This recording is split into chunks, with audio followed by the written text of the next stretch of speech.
ដូចជាខាន់ចេញវីដេអូយូរហើយត្រូវអត់បងប្អូនទាំងអស់គ្នាគោរពអរគុណមែនតើដែលតែជួយគ្រប់គ្រងហើយនិយាយទៅខ្ញុំហ៊ានមកវល់តរៈតខ្លួនច្រើនក៏មិនភ្លេចអរគុណទៅកាន់ក្រុមការងារទាំងអស់ដែលសហការគ្នាបានល្អហើយអ៊ីនុតអីហ្នឹងធ្វើការស្អាតមែនតើហើយជាមួយនឹង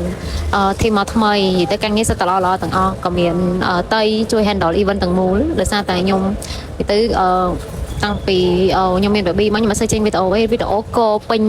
និយាយទៅវីដេអូកពេញមកខ្ញុំអត់បានកាត់ហើយទេហើយខ្ញុំនឹងព្យាយាមកាត់ដងមួយចំពោះការលក់នៅហាងហ្នឹងគឺមានការធម្មតាទាំងអស់ទាំងការជាប់ការស្របការទៀនការអីមានទាំងអស់បងប្អូនទាំងអស់គ្នាអញ្ចឹងអាចតាក់តងទិញបានខ្ញុំមានក្រុមការងារគាត់នៅកាន់លេខហ្នឹងណា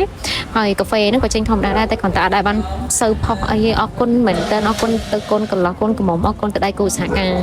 ដែលបានជួយគ្រប់គ្រងខ្ញុំហើយអរគុណដែលបាន